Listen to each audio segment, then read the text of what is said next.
jàngeen jëf ci ànd bi ak télévision Futurs Médias xibaaru marax yeeg ponk ci gën a fës neenal parrainage bi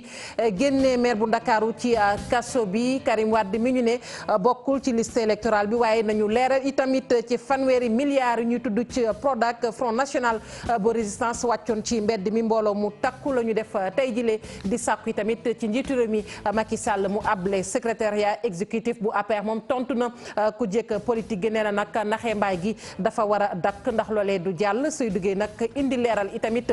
ci lu soxal mbirum Karim Wade nee na nag li turam newul ci liste yi loolee yoonu Macky Sall newu ci forum civil bu Bignona moom it gis nañu ne ma ngay sàkk ab audit bu conseil municipal ca Kafountine ndax ñàkk loo xamante ni gis nañu ko neeñu ca yorin wi lu toll ci juróom fukk ak ñaar ci milliards ñu ne nag dana ko jébbal ab particulier njiitu réew bu Chine mi ngi dana ñëw kon ci Sénégal loolee lu ko tàmbalee ñaar fukki fan ak benn lay doon jàpp ñaar fukki fan ak ñaar ci weeru sulet li ñuy waxtaane nag dana bokk ci lëkkaloo gi diggante Sénégal ak Chine waaye tamit sommet ba ñu waroon amal ca Beijing bi ñu fas yéene amal ca Beijing mbokki ponk yaa ngi nii yaatal gi léegi-léegi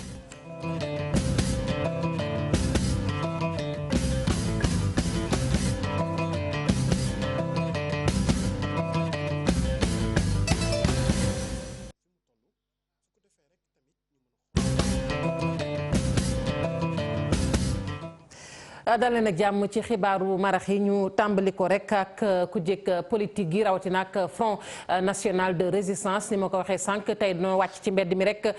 di ñaxtu kàddu ñu yëkkati nag bokk na ci ñu neenal parrainage bi nee ñu tamit Karim Wade turam li mu nekkul ci liste électorale yi loolee du dëgg du yoon ku jëkk politique gi di sàkku leeral itam ci fanweeri milliards yi ñu tudd ci Prodac nee ñu njiitu réew mi Macky Sall ñu bëgg sax mu able ci bopp réew mi Pape Fara Gningue. opposition bu Sénégal ci mbedd mi seeni ñaxtu benn la lañ dem wax boobu ba léegi moom la ñu dëggal tey. mettitlu li nga xam ni moom la président Macky Sall nekk di def suñu démocratie nekk tey di toroxal sénégalais yi nekk tey ak pénurie yu fi am ak incompétence am di wane ci gestion réew mi boole si tey di bundu xataal ay adversaire politique bundu xataal Khalifa Ababacar Sall bundu xataal Karim Meïssa Wade loolu dafa jot mu dakk kon bu Sénégal génnee wax ak moom yaakaar naa ne danañ ñu dégg li nga xam ne mi ngi koy def di noot askan wi di tëj ñi kaso di bundu xatal ñii di leen génne réew mi te toppatoowul ndox mi toppatoowul sécurité te loolu lañ ko falee. di wax ne d'accord wuñu ci Macky Sall la mu def parrainage bi d'accord wuñ ci tripatouillage fichier électoral bi d'accord wuñ ci nee nañ la libéré Khalifa Sall CEDEAO loolu la wax Karim Wade am na droit inscrire na inscrire. ñoom waa kujje gi ne njiitu réew mi war naa xool bu baax a baax message bi nga xam ne askan wi daan nañ ko koy lancé mu daal di xool naka la ciy tontoo. lii wane na ne le pays va mal le pays va très mal may ñaan le président Macky Sall nam déet moom la suñu borom jiital waaye nag du moom la ñu jiital que lu ko neex moom lay def. nii li ñu bëgg a woon waa nguur gi rek mooy Sénégal pays de démocratie la wante ñoom bi ñu fi nekkee ba léegi depuis 2012 dañu bëgg a suuxal démocratie ñu won leen nag ne marche bi daf leen di won ne démocratie Sénégal fi la fekk baax te ñoom waruñ ko fi mën a jëlee. ne bëggatuñu yoon fii ci réew mi kumba am ndey ak kumba amul ndey li ñu bëgg sax mooy ñu indi ay leeral ci xaalisu Prodac bi. te Macky Sall au lieu muy parrainer ay électeurs nañu wax ndax moo parrainer milliards yi nga xam ne moom la ñu naan moom la Mame Mbaye Niang yóbbu parce que tey mënuñu topp Khalifa Sall ci 1 milliard 8 plus de 10 milliards réer ci xaalisu askan wi te kenn du ci wax dara. mais leeral mbirum 30 milliards yooyu bu fekkee ne alalu Sénégal moo ñu soxal par rek jàpp Karim ne ko ràpp ci kaso pour bañ mu bañ a bokk ci ay élection bu dee alalu Sénégal moo ñu soxal nu ñu jàppee nu ñu sondalee Karim ak Khalifa Sall nañu wax ci 30 milliards yooyu. ak mobilisation bu mag bi ñu def kujje bu Sénégal daal ñu fas yéene wu ñoo bàyyi seen loxo fii ak élection njiitu réew mi ci weeru février atum 2019 fexe ba jëlee Macky Sall ci bopp nguur gi. Pape Fara Gningue kujje googu nag dellu rek ñaawlu kon nee ñu yorinu njiitu réew mi Macky Sall bu weesoo loolu tamit maire bu Médina yëkkati na ay kàddu nee na nag Khalifa Sall bu ñu ko bàyyiwulee ci àllarba ji ñu dëgmal lu ñu dégg ñoom la ñu teewlu leen. ñëpp xam nañ ni léegi c'est sur le terrain te Macky Sall na ko waajal xam ni la ñu defoon 2000 defaat ko 2012 defe naa fa lañ jëm ak moom parce que langage boobu rek la xam. même ñi nga xam ne ñooy waa bitim réew kenn bëggul dugg tey si affaire yu Sénégal ndax ragal nga ne boo ci duggee lii nga doon xaar si contrat pétrole wala contrat gaz kenn dootu la ko signal te ñii ñu gis ni ñeme nañu tey rey doomu Sénégal pour am 2e mandat moo tax réew mi moo war a jël responsabilité am jël combat am. état bi CREI yi ak Sidiki Kaba ñoo ni woon Karim Wade kenn laal ay droits civiques mën naa dellu si kon na dellu si ñëpp xam nañu dañoo salfaañee ay droit ak ay liberté Khalifa Sall tey ñuy demandé Khalifa Sall dellu si sans que ñëw ne candidat sans condition te àllarba wala alxames bu ñu ko bàyyiwul am nañu beneen taxawaay bu ñu war a taxawaat ñuy demandé ñu bàyyi Barthélémy Diaz. gis ngeen ni réew mi àllarba bi dañ ko luubal inspecteur général de finance jàpp nañ fi barki Dembo Ndiaye benn ministre benn projet Prodac ci fanweeri milliards gis ngeen également li xawoon kudd directeur du kudd maire Ndioum gis ngeen ko gis ngeen également li amoon Tëngéej ku mel ni Mamour Diallo 30 milliards 533 millions la luubal ci xaalis réew mi gis nga ArcelorMittal Aly Ngouille Ndiaye ak Macky Sall luubal suñu xel lu toll ni 2500 milliards ñu daal di signé juróom-ñaar fukki milliards ak juróom yooyu nag moo tax ñu xeex ñu askan wi pour ñu fippu pour ñu xam seen responsabilité ñu jël seen responsabilité te xam ni tey opposition bi mooy yaakaaru réew mi.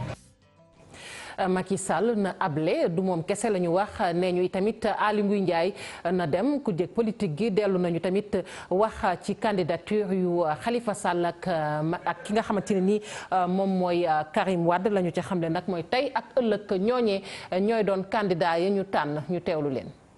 jafe-jafe yi moo bëri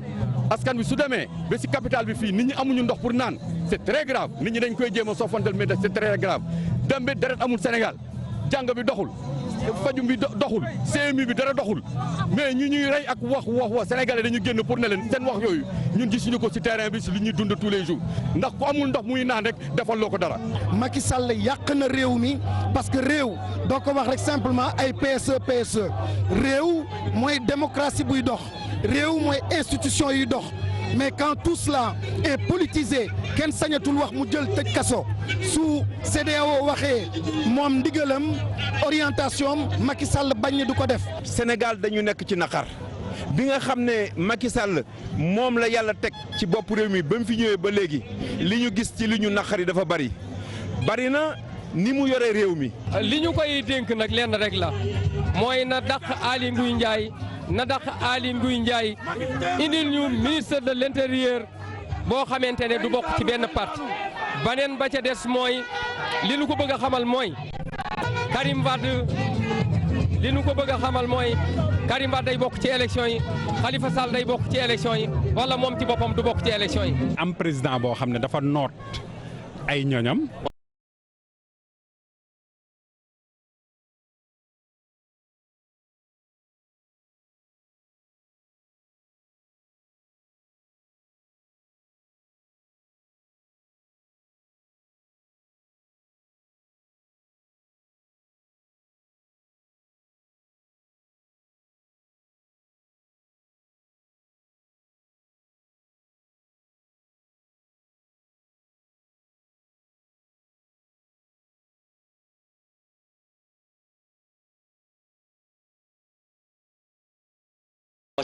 damay dox ñaxtu Macky Sall laa bëgg mu abal ñu mu dem ndax dafa ñu daal dañoo sonn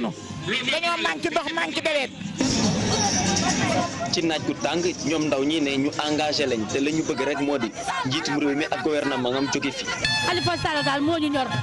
bu ñu sañoon bu mercredi bu ñu demee ndam rek. instant bii dañoo sonn ñun population bi sonn nañ am ñu ndox hôpitaux yi maladies sonn nañ avec tous ces problèmes ñun dañoo sonn. dëgg la rafetlu wuñ ko maam ci anam bi nit ñi mënuñu woon naan ndox nit ñi amatuñu xaalis parce que dëkk bi amatul xaalis. ay ndawlem la bokkal réew mi ñun ñëpp a ko bokk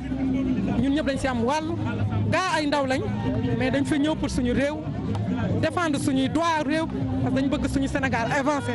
te luñ mun def ak nuñ ko mun defee nañ ko defee ni mu waree. ñoom ñooñu ne bëggatuñ ci dara ndax jamono ji ñàkkum ndox mi ñàkkum deret gi ak tamit yoon nga xam ne dafa jeng ci seen i kàddu ñoom opposants yi ne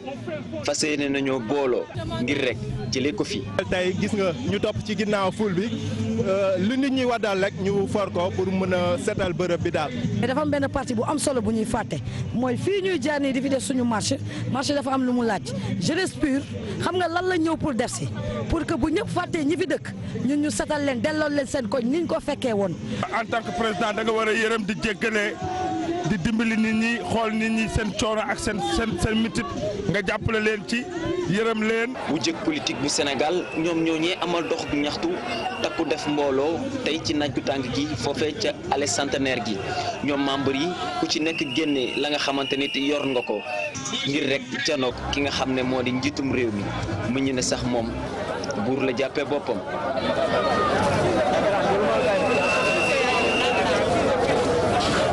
Abi Faye ñi yëglu tey bari na bokk na ci Amnesty RADDHO Forum du Justiciable Ligue sénégalaise des droits de l'homme ñoom nag ci mbirum Khalifa Sall rek la ñu wax ak la ca ëttu attekaay bu CEDEAO wax nee nañ nag bu ñu sañoon président bu cour d'appel dina jëfee càkkuteef procureur général bi ci wàllu woowee ndax kat mbirum Khalifa Sall la ñu ne da caa ñuul dafa bari lool tey jii la ñu doon jënoog taskatu xibaar yi ñoom it Fatou Bintou Konté Diafara Ba. dafa di yoon li nga xam ne moom mooy justice sénégalaise topp li nga xam ne moom mooy arrêt cour de justice de la CEDEAO bi ci mbirub Khalifa Sall mile ñi ko xam ne ñoom ñoo di droit de l'homme yi. cour CEDEAO dafa basé wu ci document yi nga xam ne moom la ko état Sénégal jox PV d'audition bu Khalifa Sall ci police PV bi di wone de façon très claire que biñ ko jàppee commencé di koy l'enquête waxuñu ko ne am na droit am avocat. moom président de la Ligue sénégalaise des droits de l'homme dafa jàpp sax ni procédure bi ñu tax ñu jàpp Khalifa Sall moom teguñu ko fenn. bi mooy enquête préliminaire bi police def ak gendarmerie day nul mandat de dépôt bi nga xam ne juge d'instruction bee ko def day nul information bi juge d'instruction bi def ba yóbbu la àtte day nul mais àtte ba nga xam ne sax daan nañ la day nul. yéen jarul sax maanaam nañ bàyyi Khalifa li ñuy wax loolu c'est superfétatoire jaru ko parce que ku dee ba pare nga naan nañ ko suul loolu jaru ko parce que dee bi rek doy na xam nañ li ci topp. ba tax ni faaw nag li nga xam ne moom mooy libération nekk loo xam ne lu jaar yoon la bu fekkee ne Sénégal dafa fas yéene respecté li nga xam ne moom mooy kàddoom ci juridiction yi nga xam ne moom la ko bokkal ak ay nawleem. mais procureur wane na yoon bi procureur Lansana Diaby wane na yoon bi nee na cour d'appel ne leen n'est-ce pas Sénégal dafa bokk ci communauté CEDEAO te décision CEDEAO waruñu ko violer ndax suñ ko violer day créer chaos communautaire maanaam day andi ay jaxase ay jafe-jafe kenn dootu respecté kenn moo tax leen ne da ngeen war a jox n'est-ce pas effet n'est-ce pas décision CEDEAO. Sénégalais yi nag jamono ji fi ñu toll nii ñoom li ñuy xaar moom moo di délibéré 18 juillet bii ñuy dëgmal boo xam ne président de la cour d'appel de Dakar moo ko fas yéene def mu di Demba Kandji ci mbir moomee. jaajëfal ko bu baax Fatou Bintou Konté secrétariat exécutif national bu APR tontu na ku jëkk politique gi Seydou Gueye tey doon janook taskatu xabaar yi nee na nag naxe mbaay gi daal dafa war a dakk lu soxal nag mbirum Khalifa Sall ak la ëttu attekaay bu CEDEAO wax nee na nag loolee du caagante ni juge yi maanaam attekat yu nekk ci Sénégal rek dañoo war a dakkal seen liggéey lu soxalit Karim Wade li ñu ne bokkul ci liste électorale yi nee na loolee yoonu Macky Sall nekkul ci Alassane Ba. ci arrêt bi nga xamante ni cour de justice bu CEDEAO joxe na ko mën nañ cee jàng lii. cour bi dafa jàpp ni recours ya nga xam ne dugaloon nañu ko laataa muy yemb kii di juge instructeur bi moom tëj na dossier bi te loolee doon na ab jalgati te nguuru Sénégal daf gëmm ci li ni mel rawatina it kii di juge d'instruction ba nga xamante nit la mu waroon garanti rek moo di procès boo xamante nit bu yemb la. ci mbir mi ni mel nag tontu wi yomb na bu ñu sukkandikoo ci Seydou Gueye. la ñuy jàngale nag ci droit responsabilité civile wala responsabilité pénale koo tooñ di nga ko fay di nga ko dàmp te foog naa ni loolu mooy cislaayu ndàmpaay li mu décidé ba yaatal ko ci ñeneen ñi parce que jàpp na ni am na app boo xam ni ci procédure bi am na loo xam ni mën nañ ko teg Sénégal mu teg ko te wax naa leen léegi leen loolu yomb naa rangu donc li am solo mooy décision bi am importance jóg nañu pour ñu dakkal topp yi juge bi ne du am loolu mooy la question de fond. ñu gis ne nag manipulation yi bëri na ci jamono ji secrétariat exécutif national bu APR di avertir ñu jàpp ne nag du jàll Seydou Gueye ak ki ñoñam di préciser. nit ci wàllu nekk ci fichier électoral du yëfu président de la république du yëfu Massamba du yëfu Mudemba yëfu loi bi la loolu ba nu koy bind président Macky Sall faluwul. li ni mel nag jëm ci dàq ji ñu dàq sàkkub Karim Wade bindu ci liste électorale yi porte-parole national bi di minimiser dogal bi nga xamante ni justice monégasque bi joxe na ko jëm ci dossier CREI yi. weddiwuñu lu Sénégalais yi décidé de parce que justice su Sénégal dafa souveraine la mu décidé mooy daw ba tey dafa fekk rek ni ci wàllu woowu topp alal ju lewul bu génn ba dem jotaat ci dafa xaw a jafe ci wàllu woowu ñaari difficulté ngay am benn bi délit bi tax nga tëj waa ji wala nga daan ko xëy na amul ci seen législation ñaareel bi bi ñu gën a njort aussi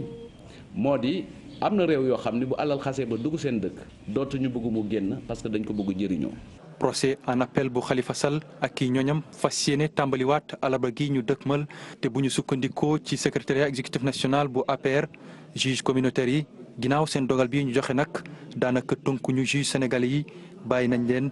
ngir ñu mën a wéyal procédure. ñu yegg ba Bignona forum civil bu département ba nag ma ngay sàkku rek leeral ci yorinu conseil municipal bu Kafountine ndax nee ñu am na ay enquêtes yoo xamante ne def nañu ko yorin ba nag am na lu ca bari loo xamante ne nii leerul lu ca mel ni wàllug suuf ndax nee ñu lu toll ci juróom fukk ak ñaar ci hectare jébbal nañu ko ab particulier te kenn xamul la nekk ca biir ñu teewlu coordonnateur bu forum civil bu Bignona Abdoulaye Diallo ci micro Boubacar Diassi. irrégularité yi ñu gis dañu yaakaar ni du élément de preuve yi ñu yor rek moo ko mën a firndee moo ko mën a génnee moo tax ñuy ñaan état bi ak corps de ci à travers corps de contrôle mi ñu wàcc si Kafountine xayma naka la ñu yoree ci ban loxo la ñu yoree commune Kafountine bi parce que li ñu gis ñun jaaxal nañu tiital ñu ci wàllu respecter charte bu ñu war a yoree alalu askan bi tiital nañu moo tax ñu bëgg état ñëw pour que moom mu nga xam ne ay expert la yor ñu saytu ni ñu yoree commune bi pour que ñu mën a situer ay responsabilité ñu xool ndax ñun lu ñu nekk di wax fii élément de preuve yi ñu yor ëppul yàq bi ëppul loolu moo tax ñuy naan état mu yónnee si ay corps de contrôle pour ñu ñëw xool ci fànn boobu tamit dëgg nañu lu ñu wax fii ni 52 hectares jël nañ ko jëbal ko beneen nit bi ñu ko déggee dañoo tiit parce que xam nañu 52 hectares du 150 mètres carrés du 150 mètres carrés kon bëgg nañu xam naka la duggee ci loxo nit ndax délibération conseil municipal moo ko mën a joxe ndax délibération boobu am na ndax délibération bi parce que du conseil municipal dafa war a délibérer rek loolu antu bu délibéré ba pare da ko war a jox représentant état bi parce que mbiru suuf la représentant état bi moo war a joxe accord am ndax approuvé na ko ndax approuvé wu ko loolu yëpp forum civil mu ngi koy saytu pour xool mbir bi naka la ak nan la. mangook gannaaw bu ñu jógee rek foofee di Bignona ñu dellusiwaat nag fii ci Ndakaaru ak mbootaay yi nga xamante ne nag moom moo ëmb ñay yeewoo ca commune d'arrondissement bu Ouakam tontu nañu seenub maire ci kàddu yi mu yëkkati woon jamono yi weesu nag doon ŋàññi rek kon mbootaay googi koppar yi muy faral di laaj askan wa nee ñu ngir liggéey commune ba te ñu ne koppar yooyu nag lu ca baree bari leerul tey ji nag tontu nañu maire bi ci seen janook taskatu xibaar yi Souadou Ndiaye Pafal. coow bu ñu nemmeeku ci diggante mairie Ouakam ak association des résidents des cités de la commune d'arrondissement de Ouakam ARCAO mi ngi wéyal di am ba tey ji association des résidents des cités de la commune d'arrondissement de Ouakam ARCAO mi ngi wéyal di am ba tey ji Ouakam waaye nag di ñaawlu taxawaay maire bi. monsieur le maire lim ñuy accusé loolu dara amu si ñun fii dañu jënd suñuy kër biñ jëndee kër yi fekkuñu fi tali fekkuñu fi dara ñu tabax suñuy kër fexe ba defar tali yi. fexe dugal fi courant fexe dugal ndox. image réseau bi muy wax soo ñëwee ba ci monument bi jëm ci monument bi da ngay jàdd à droite côté boobu moo am problème bi foofu concerné wul ak kawo. Ouakam waaye nag di ñaaw taxawaayu maire bi te di dolli du ñu bàyyi seen loxo benn yoon. moom jàppaleetuñu balewul suñu cité taalaluñu làmp nettoyéwul suñuy tali ba pare nag bëgg ñu indil ay coow yu sew ñun taluñu ay coow dañuy liggéey. nekk suñu liggéey suñu wàccee li ñu amas tuut ñu dajale ko defar rek suñu cité. askan bi yeewoo Ouakam di rafetlu liggéey boo association bi di def. début bi ñu ñëwee fii dañu amoon ay problème dëkkuwaay parce que dëkkuwaay dafa war a am nu mu mel noo xamee ni nit ñi fi dëkk dinañ mën a dundin bu sell léegi madame Diouf ñun amuñu woon ay dañu amoon ay fosse perdue dafa doon ball ndox mi di tuuru fii tout le temps ñu ngi doon am ay robinet yu bouché ak yooyu après bi ñu décidé ñu créé benn association ARCAO ñu defar ko ba mu baax yéen léegi mën ngeen gis tali bi nii xam ngeen lii lu defaru caaxaan. coow bi taraloo ci diggante mairie bi ak waa association ARCAO ku nekk ngi xëcc si côté woom. ñi ngi ko doon wax léegi ak forum civil bu département bu Bignona doon rek kon ŋàññi conseil municipal ba maire bu Kafountine nag jéem nañu sax jokkoo ak moom waaye am na ay jafe-jafe la mu xamle rek mooy tuuma yooyu nag ñu wax ci mbirum suuf nee na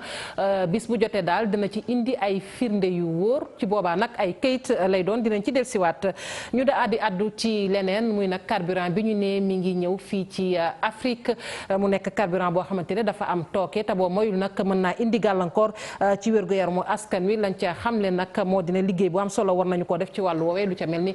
code de l'environnement war nañu ko kon xoolaat naka noonu yi tamit war nañu jël ay matuwaay yoo xamante ne képp ku yëngu ci secteur pétrole dañ la war a boole rek ci liggéey bi di Saprera Abdoulaye Diallo. L'enquête bi ñoo ngi ko dippee dirty diesel muy ay carburant toxique yoo nga xam ne ci biir composition bi dañ fay fekk lu ñuy wax soufre ak li ñuy wax benzène muy ñaari tokk yoo xam ne warul a bari ci carburant bi bokk na ci dëkk yi nga xam ne carburant boobu dañ ko fiy indi muy Sénégal sunum réew. loolu ñuy def yoon la amul benn problème par rapport à parce que lu légal la parce que ñoom dañuy jënd di jaay dañuy defar ñëw di jaay problème bi kay mooy ñi koy jënd. ñun ñi nga xam ne ñoo koy consommer ñun la suñu normes yi faible maanaam suñu dañoo néewal trop yëf yi xam nga yooyu ñuy def kenn nanguwu ko ca Europe ñoom seen dëkk yi sax nanguwuñu ko parce que ñoom seen dëkk yi am na ay normes yu sévères yoo xam ne boo fa bëggee dugal dañ naan la nan maximum bu mu mën a yem mooy 300 ppm 300 parties par million bu du ci gën a ndaw alors que fii da ngay dem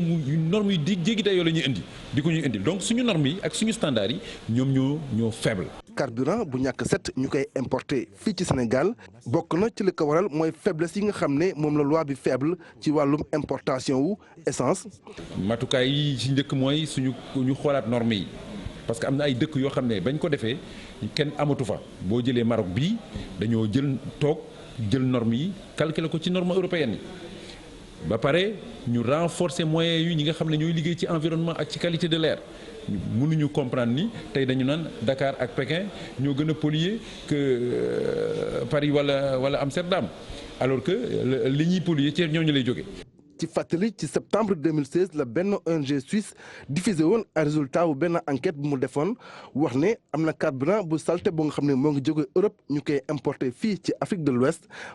te loolu yenn ci ay multinationales ñoo koy def mu am sax ñu ngi ci joxoñooñ baaraamu tuuma. ñaari at ginnaaw ONG suisse boobu police hollandaise bi yor wàllu gàncax gi moom tamit def beneen l'enquête buy wane ne que dirty diesel boobu ñoo ngi wéy di ko importé fii ci Afrique de l'Ouest.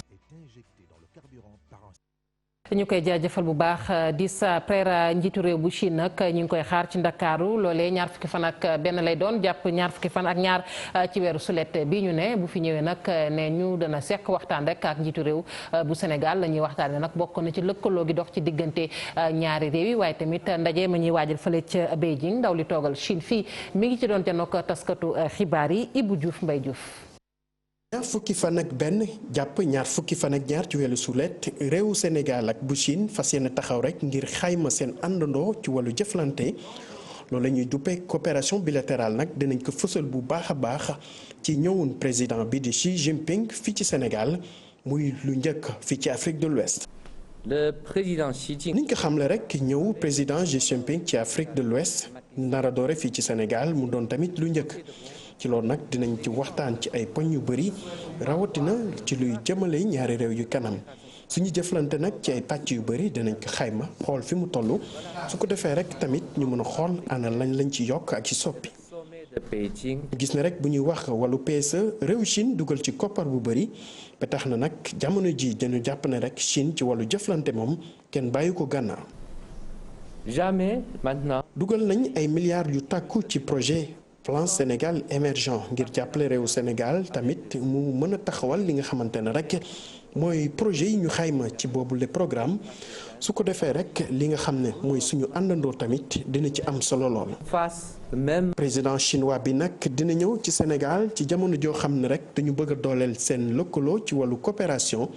Chine moom dafa gis ne rek mënul dem bàyyi gannaaw pays africains yi su fekkente ne dafa bëgg a soxali koom-koomam. le gouvernement chinois. jamono ji gis nañ ne benn réew mënul dem moom képp foofu ñu àndandoo ak réew yi rawatina ñi féete Afrique su ko defee rek programme yi ñu nama amal dinañ ko defee ni mu waree ba tax na nag fii ci Sénégal dañu gis ne réew bu ñu amal solo lool la moo tax ñu ñëw fi rek ngir gën a dooleel suñu coopération. Il existe déjà. Xi Jinping moom dina ñëw Sénégal ci loole nag ñu xamal ne dinañ waxtaan ci ay accords yu bëri lu jëm ci wàllu transport wàllu mbay mi wala sax wàllu énergie. ambassadeur bi duñu xamal ne rek ci fan yi di néew sax dinañ taxawal ay usine te Diamniadio benn bi dinañ yëngu ci wàllu defar ay yére benn bi nag ay tiwu rek moo ko gën a soxal su ko defee tamit ñu dugal seen loxo ci luy jëmale Sénégal kanam. tàggat yaram ñu fàttaliku nag coupe du monde bi ñu ne ba mu dooree ba léegi bañ ko tàmbalee amal 1930 la boobaak léegi nag juróom-ñett ci réew ñoom ñoo jëlagum kon raaye ba bokk na nag ci réewum France mi nga xamante ci atum 1998 la woon Croatie nag bu dee dóor na France moom mooy nekk kon juróom-ñeenteelu réew bi Brésil nag moo ëpp la mu ko jël juróomi yoon la dañu ci ànd ak Ibrahima Kane. Coupe du monde Russie 2018 dina doon nag occasion ci Croatie ngir mu dugal turam ci réew yi gagné gum Coupe du monde ba fi ñu toll seen lim ci juróom-ñett la toll depuis biñ ko créé ci atum 1930 Brésil moom moo jël raw gàddu li am juróomi coupe ci atum 1958 1962 1970 1994 ak 2002 ñaari réew ñoo topp ci ginnaawam ku ci nekk nag am ñeenti coupe. mu di Allemagne gagné woon bii weesu ca Brésil ak Italie nga xam ne teewul fii ci Russie Uruguay moo nekk réew mi ko njëkk a organisé ci atum 1930 mu daal di koy jël 1950 itam mu defati lu ni mel palmarès googee la Argentine am ci 1978 ak itam 1986 ca Mexico. Angleterre France ak Espagne ñoom ñoo mottali juróom-ñett ya ku ci nekk benn coupe nga am mu di 1966 1998 ak 2010 ci xayma nag kon fukk ak benn coupe la Europe jël Amérique du Sud am juróom-ñeent ya mu di domination goo xamante ne nag gën nañ koo fësal ci ñaar fukk ak benneelu édition coupe du monde bi nga xam ne Europe dina ci yokk li mu rawee Amérique du Sud lu ci mënti xew. Croatie nag bu fekkee ne moom moo daan France mooy doon juróom-ñeenteelu réew bi nga xamante ne gagné na coupe du monde bu dee France moo jël raw gàddu gi dina tax mu am ñaari étoile dab kii di Argentine ak Uruguay nga xam ne ñaari coupe la ñu jëlagum ba fi ñu toll. final boobu ci fàttali rek dibeer la diggante France ak Croatie ñetteelu place bi nag ëllëg ci aser ji lañ ko fas yéene amal diggante Belgique ak Angleterre mbokk yi fii la ñuy tàggatoo yéen jaajëfal leen sant leen 20h Cheikh Tidiane Diaw xibaar yi ci nasaraan.